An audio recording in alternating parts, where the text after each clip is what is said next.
सो आज हम देखने जा रहे हैं थ्योरी इन नर्सिंग में कौन कौन सी थ्योरी है उनके बारे में। वैसे ये रिवीजन सेशन चल रहा है क्योंकि हम लोग के एग्ज़ाम होने वाले हैं, तो जल्दी जल्दी से रिवाइज करेंगे कि चीज़ें क्या रह गया। थ्योरी इन इंटरपर्सनल रिलेशनशिप किसने दी थी? 1952 में हिल्डियार्ड ने, ठीक है, हिल्डियार्ड पेप्लिस ने। उसके बाद से सबसे इम्पोर्टेंट क्या है? नर्सिंग नीड की थ्योरी। जो नर्सिंग नीड की थ्योरी थी वो 1955 में किसने दी?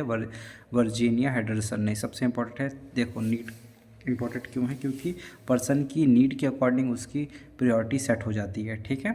अगर पर्सन आपके पास इमरजेंसी में आता है तो हम जो थ्योरी ऑफ नीड्स के अकॉर्डिंग पर्सन को देखते हैं, ध्यान देते हैं कि उसको अभी क्या चाहिए। जैसे अगर हम पढ़ते हैं ना, ABC होता है, एयरवे है, तो एयरवे ऑक्सीजन पहली फर्स्ट प्रायोरिटी आ जाएगी अगर पेशेंट है तो।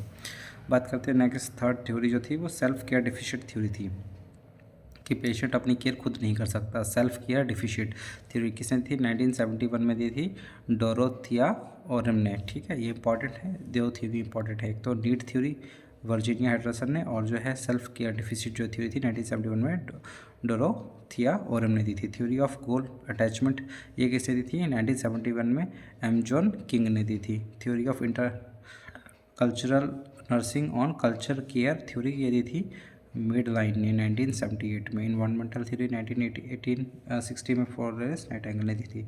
तो तुमसे केवल एक क्वेश्चन पूछ सकता है कि फ्लोरेंस नाइटिंगेल ने कौन सी थ्योरी दी? तो इन्वायरमेंटल थ्योरी दी थी 1860 में। ओके, चलो नेक्स्ट देखते हैं और क्या क्या है। ठीक है, बात करते हैं हॉस्पिटल की। तो हॉस्पिटल क्या होता है? Hospital words derived from word hospice. जो हॉस्पिटल वर्ड है वो किस वर्ड से मिलके ये बना है या निकला है? तो वो निकला है हॉस्पाइस। हॉस्पाइस का मतलब क्या होता है? वर्ड का मीनिंग होता है होस्ट हो या होटल या हॉस्टल, ठीक है, जहाँ पे इंसान को हम लोग क्या कर रहे हैं, रख रहे हैं, केयर दे रहे हैं, है ना। उसके बाद बात करते हैं टाइप्स ऑफ हॉस्पिटल पे अकॉर्डिंग टू। अब जो भी चीज़ है उसको अलग अलग आधार पे हम लोग बांटते हैं। तो टाइप्स ऑफ हॉस्पिटल्स में क्या आ रहा है? According to bed capacity. अगर बेड कैपेसिटी के अकॉर्डिंग हम हॉस्पिटल्स को बांटते हैं तो लार्ज हॉस्पिटल हो जाएंगे, मीडियम हो जाएंगे और स्मॉल हो जाएंगे, ठीक है। लार्ज हॉस्पिटल क्या हो जाएंगे? जो ग्रेड ए हॉस्पिटल्स जिनकी कैपेसिटी, बेड कैपेसिटी कितनी होगी? मिनिमम 300 होगी, ठीक है। मीडियम हॉस्पिटल्स क्या हो जाएंगे? जो बी ग्रेड के हॉस्पिटल्स होते हैं जिनकी बेड कैपेसिटी 100 से 300 होती है, ठीक है। स्मॉल हॉस्पिटल क्या हो जाएंगे? जिनकी जो सी ग्रेड हॉस्पिटल्स में आते हैं जिनकी बेड कैपेसिटी होती है लेस देन 100। अब बात करते हैं classification according to ownership. Ownership में क्या है? अगर उसे कोई पर्सन वो कर रहा है, ठीक है, ओन कर रहा है, तो corporate hospital organised by group of industries या इंडिविजुअल्स कंपनीज, ठीक है। तो कोई कंपनी या इंडस्ट्री जब किसी हॉस्पिटल को ओन करती है, ठीक है, तो उसे कॉर्पोरेट हॉस्पिटल्स कहते हैं। ऑन द क्या लिखा है? Commercial basis. कॉमर्शियल मतलब जैसे मेदांता है, ये आपका लखनऊ में मेदांता हॉस्पिटल है, तो प्राइवेट हॉस्पिटल्स है, ठीक है। प्राइवेट हॉस्पिटल की चेन है मेदांता। इंडस्ट्रियल ग्रुप जो इसको ओन करते हैं। और चैरिटेबल हॉस्पिटल्स वो हॉस्पिटल्स होते हैं जो नॉन प्रॉफिटेबल ऑर्गेनाइजेशन होती है, मतलब वो पैसा कमाने के लिए नहीं बन जाए, मतलब चैरिटी करने के लिए बन रही, जिसमें गवर्नमेंट का भी हस्तक्षेप रहता है। That's are registered under the society act.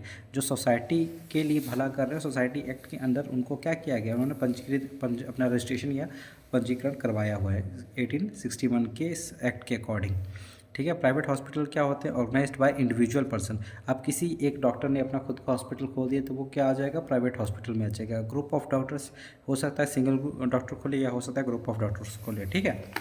अब बात करते हैं classification according to the objectives. अब ऑब्जेक्टिव मतलब अब हमने हमारा रीज़न क्या, हॉस्पिटल हमने खोला क्यों, उसके हम अब वो देख ले रहे हैं कि रीज़न क्या है, ठीक है। तो अब बात करते हैं क्लासिफिकेशन अकॉर्डिंग टू ऑब्जेक्टिव्स।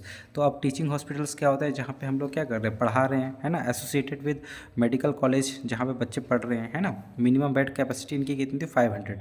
कोई भी टीचिंग हॉस्पिटल 500 बेड से कम नहीं होगा। स्पेसिफिक हॉस्पिटल्स क्या होते हैं? जो स्पेसिफिक डिसीज़ के लिए बने होते हैं, जैसे कैंसर के लिए हो गया, कार्डियो के लिए हो गया, या न्यूरो के लिए हो गया, निम्हांस हो गया, ठीक है।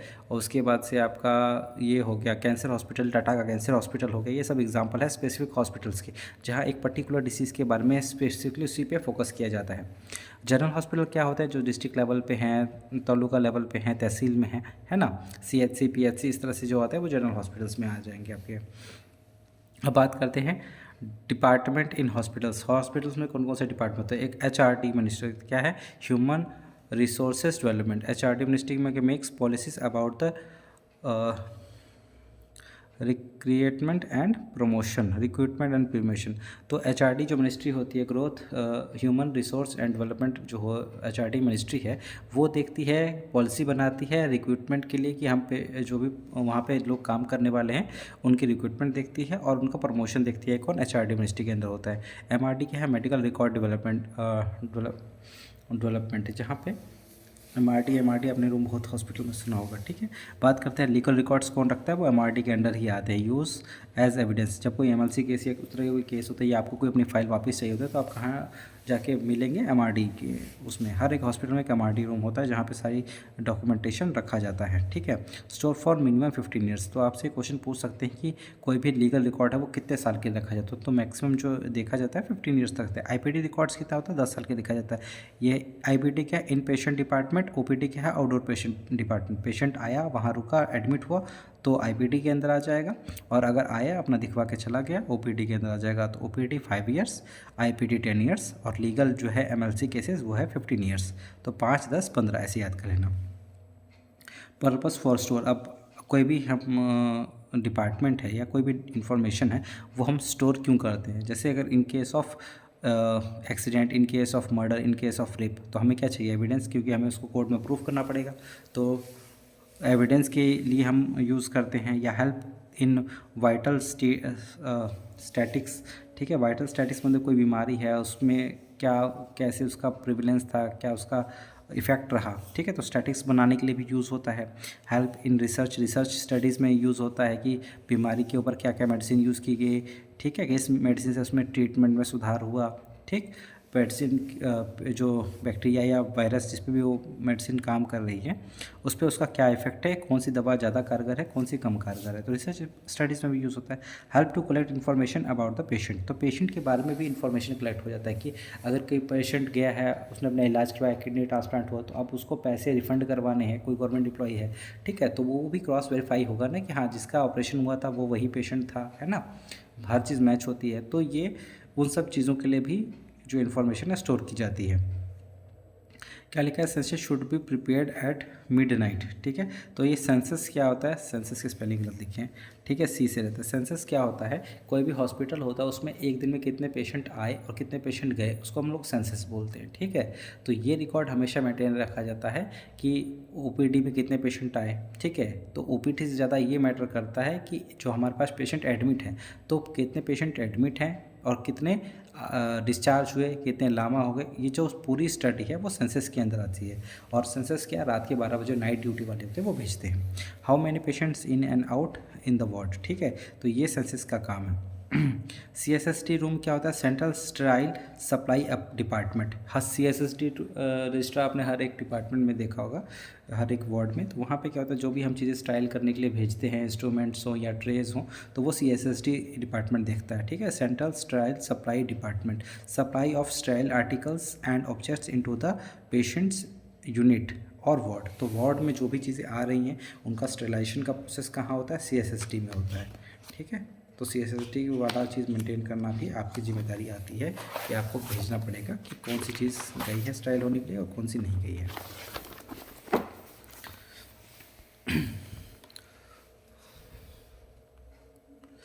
चलिए अब नेक्स्ट देखते हैं नर्सिंग डिपार्टमेंट। नर्सिंग डिपार्टमेंट क्या है? Nursing officer. नर्सिंग ऑफिसर के बाद क्या आता है? देखिए SNO सीनियर नर्सिंग ऑफिसर या NO, और उसके बाद इंचार्ज। और ये दिया है हमारा फ्लो चार्ट है कि सबसे पहले आपको प्रमोशन होगा तो कैसे होगा। सबसे पहले आप अपॉइंट होंगे नर्सिंग ऑफिसर के पोस्ट पे, फिर आप SNO बनते हैं सीनियर नर्सिंग ऑफिसर, फिर ANS बनते हैं, और ANS बनने के बाद आपको इंचार्जशिप मिल सकती है साथ ही साथ। फिर आप DNS बनते हैं, डिप्टी नर्सिंग ऑफिसर, फिर आप NS बनते हैं, फिर आप CNO बनते हैं। ठीक है, तो ANS, DNS, NS और CNO चीफ नर्सिंग ऑफिसर। ठीक है, और ये आपका CNO। ठीक, NS के बाद CNO आता है। हमारे यहाँ सब लोग हैं। अब बात करते हैं पेशेंट्स यूनिट, पेशेंट यूनिट। ठीक है, अब यहाँ देखो टेम्परेचर कितना होता है, कितना होना चाहिए। आइडियल टेम्परेचर हॉस्पिटल में मेंटेन किया जाए 22 से 24 डिग्री सेल्सियस। ठीक है, ह्यूमिडिटी 40 से 60 ठीक % रहती है। वेलोसिटी ऑफ एयर कितना होता है? 1 से 3 मील पर किलोमीटर। ठीक है, वाटर सप्लाई कहती है 100 से 150 लीटर पर पर्सन। तो एक पर्सन पे हम लोग कितना मैक्सिमम पानी यूज़ करते हैं? 100 से 150 लीटर। ठीक है, नॉइज़ कितना होता है? 40 डेसिबल से कम होनी चाहिए, ज़्यादा नहीं। ठीक है, जो शोर वोर मचा रखा है, तो उस तरह का नहीं। उसके बाद से बात करते हैं टाइप्स ऑफ बेड। बेड कितने तरह के होते हैं? इन पेशेंट यूनिट डिस्टेंस कितना है? दो बेड के बीच का डिस्टेंस कितना होता है? 6 फीट होना चाहिए। Distance between wall and bed कितना होगा? 3 फीट। मतलब अगर एक वॉल है, उस वॉल से बेड का होगा, तो बेड का कितना है? कम से कम ये 3 फीट होना चाहिए, ठीक है। और एक बेड से दूसरे बेड का कितना डिस्टेंस होना चाहिए? 6 फीट होना चाहिए, ठीक है। ये 6 फीट रहेगा और ये 3 फीट रहेगा, ओके। वॉल से ये आपकी वॉल हो गई और ये बेड नंबर 1 हो गया, ये बेड नंबर 2 हो गया। तो वॉल से बेड नंबर 1 कितना रहेगा? 3 फीट के डिस्टेंस पे रहेगा, और बेड नंबर 1 से बेड नंबर 2 के बीच का डिस्टेंस 5 फीट रहेगा। Distance between walls and beds 3 feet, ठीक है। इन कोरोना आइसोलेशन चैम्बर बनाए गए थे, जहाँ पे सारे पर्सन को अलग अलग चैम्बर्स में क्या किया गया था? आइसोलेट रखा गया था, ताकि वो क्रॉस इन्फेक्शन ना हो जाए या ना फैले। अब बात करते हैं साइज़ ऑफ बेड। बेड की जो लेंथ होती है वो कितनी होती है? 78 इंचेस। बेड की विड्थ कितनी होती है? 38 इंचेस। और हाइट कितनी होती है? 20 इंचेस। 78, 38 और 20, ठीक है। तो कैसे याद कर लो? 88 तो है ही, तो 78, 38, 20 इंचेस। ये डाटा पुराने डाटाज हैं, बट या बोलते हैं ना बोरिंग डाटा है, बट आपको याद होना चाहिए, ओके। चलो बात करते हैं मैट्रेस की। मैट्रेस की लेंथ कितनी थी? 78 इंचेस, और जो विड्थ है वो थोड़ी सी कम होगी, 36 इंचेस, और जो थिकनेस है 4 से 6 इंचेस। अब पिलो कितनी लेंथ होती है? 65 सेंटीमीटर। विड्थ कितनी होती है? 50 सेंटीमीटर। थिकनेस कितनी होती है? 12 सेंटीमीटर, ओके। और अब बात करते हैं पिलो की।